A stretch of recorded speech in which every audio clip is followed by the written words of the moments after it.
မင်္ဂလာပါ Our Stories Channel ကနေမှကြိုဆိုပါရစေ။ကိုကနိုင်ငံခြားမှာသွားပြီးတော့အလုပ်လုပ်ချင်တယ်။မြန်မာပြည်ကနေပြီးတော့အလုပ်ရှောင်နေတာ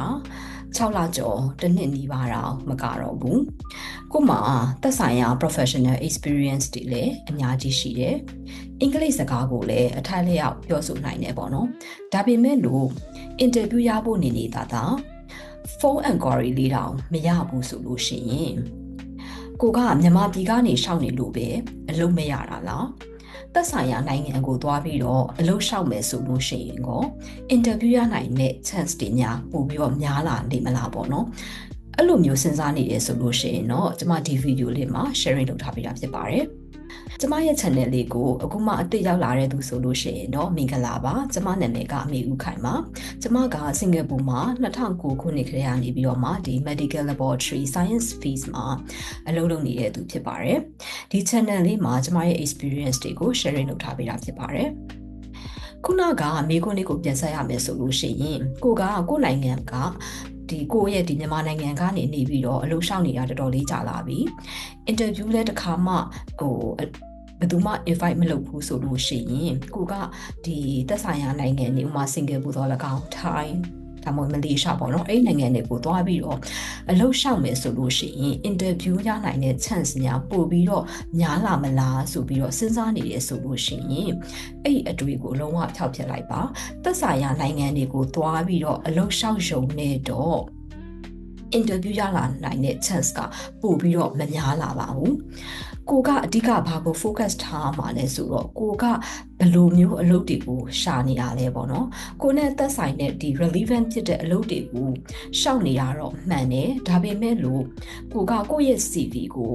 ဒီခေါ်ထားတဲ့ဒီအလုပ်နဲ့ပတ်သက်တဲ့ဒီ job scopes တွေ responsibilities အတိုင်းကိုဒီ match ဖြစ်အောင်လို့ CV တွေကိုကိုကပြန်ပြီးတော့ပြင်ချသလားပေါ့နော်ဒါမှမဟုတ်လွန်ခဲ့တဲ့4-50လလောက်ခရီးကနေ prepare လုပ်ထားတဲ့ဒီ CV တစ်ခုတည်းကိုပဲသုံးပြီးတော့ပဲဒီရှိသမျှအလုပ်တွေကိုရှောက်နေတာလားဆိုတာကိုလည်းပြန်ပြီးတော့သုံးသပ်တင်တယ်ဒီဗီဒီယိုလေးထဲမှာတော့ကျွန်မကဒါဒီစင်ကာပူမှာဒါအလုပ်ရှာရဲဆိုလို့ရှိရင်ဘယ်လိုမျိုးဒီကိုယ့်ရဲ့ CV တွေကိုဘယ်လို prepare လုပ်ရလဲဆိုတဲ့အချက်တွေကိုကျွန်မကဒါအသေးစိတ်ဆွေးနွေးထားတာရှိပါတယ်ဒီဗီဒီယိုလေးတွေကိုသွားပြီးတော့လေ့လာကြည့်လို့ရပါတယ်နောက်တစ်ခုကကြတော့ကိုက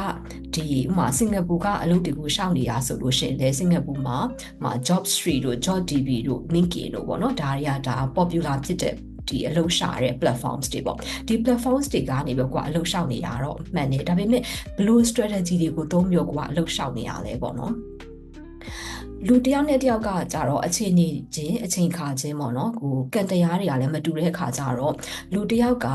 ဒီလိုပုံစံမျိုးနဲ့အလုပ်ရသွားပြီမဲ့လို့ကိုကသူသုံးတဲ့ technique အတိုင်းပဲ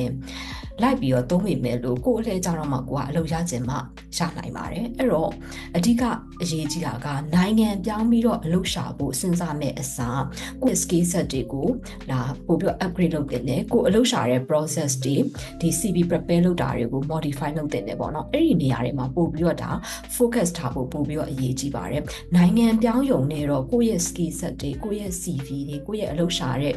ဒီ strategy တွေမပြောင်းဘူးဆိုလို့ရှိရင်ရလာမဲ့ outcomes ကလည်းအတူတူပဲဖြစ်ပါတယ်ဒီဗီဒီယိုလေးထဲမှာတော့ကျွန်မကဒါဒီစင်ကာပူမှာအလုပ်ရှောက်တယ်ဆိုလို့ရှိရင်ဘယ်လိုမျိုး strategy တွေဘယ်လို technique တွေကိုသုံးပြီးတော့ဒါအလုပ်ရှောက်လို့ရလဲဆိုတော့ဒီကျွန်မရဲ့ experience တွေကိုအသေးစိတ် share လုပ်ထားပေးတာဖြစ်ပါတယ်ဒီဗီဒီယိုလေးတွေကိုသွားပြီးတော့လေ့လာကြည့်လို့ရပါတယ်အလုပ်ရှာတယ်ဆိုတာကဒါ immediate မှာဒါ stressful ဖြစ်တဲ့အလုပ်ဖြစ်တဲ့အခါကျတော့ကိုကဒါရေရှည်သွားနိုင်အောင်လို့ပေါ့နော်တည်တည်ချာချာလေးဒါ plan ထားပြီးတော့လုပ်ထားတင်ပါတယ်တချို့တွေကြောင့်လည်းဒါအရန်ကိုပဲဒါရှီမန်ချက်တွေအရန်ကိုကြီးမားလွန်တဲ့အခါကျတော့တနေ့ကုန်ပဲဒီကွန်ပျူတာရှေ့မှာထိုင်ပြီးတော့ဒါ CV prepare လုပ်နေတာမျိုးဒီတနေ့ကုန်အလုပ်ရှာနေတာမျိုးတွေလုပ်တတ်ကြတယ်ပေါ့နော်အဲ့တော့ဒီအလုပ်ရှာတဲ့ process ဆိုတာဒါတလားနဲ့ပြီးသွားမဲ့အလုပ်လည်းမဟုတ်ဘူးကိုကဒါအလုပ်မရမချင်းပေါ့နော်ကိုလိုချင်တဲ့အလုပ်ကိုမရမချင်းဒါလုပ်နေရမယ့်အလုပ်ဖြစ်တဲ့အခါကျတော့တည်တည်ချာချာလေးဒါ plan လေးထားမယ်ဒီ daily target လေးတွေထားပြီးတော့လုပ်မယ်ဆိုလို့ရှိရင်တော့ဒါရှည်အတွက်ပို့ပြီးတော့တင့်တော်တယ်ပေါ့နော်ဥပမာကိုယ့်ရဲ့ plan ကတစ်နေ့ကိုအနည်းဆုံးဒါအလုပ်အခု20ကနေအလုပ်30လောက်ကိုတည်တည်ချာချာလေးဒါ CV ကိုတေချာပြင်ရေးမယ်ဒါအလုပ်ကိုလည်း ရှောက်မယ်ဆိုလို့ရှိရင်အဲ့ဒီကိုယ့်ရဲ့ target ကိုပြည့်မီသွားပြီဆိုလို့ရှိရင်တော့အော်ဒီနေ့အတွက်ကတော့ငါရဲ့ plan လေးကတော့ပြည့်သွားပြီဆိုပြီးတော့ဒါကိုပြန်ပြီးဒါ relax လုပ်ပြီးတော့ဒီတခြားကိုအတွက်အကျိုးရှိမဲ့ activities လေးတွေကိုအတွက်ဒါ entertain ဖြစ်စေမဲ့ဟာလေးတွေကိုသွားပြီးတော့ဒါလုပ်တင်နေပေါ့နော်။ဘာဖြစ်လို့လဲဆိုတော့ကိုကတနေ့ကုန်မဲ့ဒီ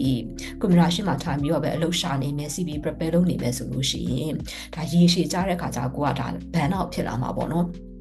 ပြီးတော့ဒီအလုပ်ရှာတဲ့ process ဆိုတာကလည်းဒါ creative လည်းဖြစ်ဖို့လိုတယ်ကိုရဲ့ CV ကိုဒီအမြဲတမ်းပဲဒါပို့ပြီးတော့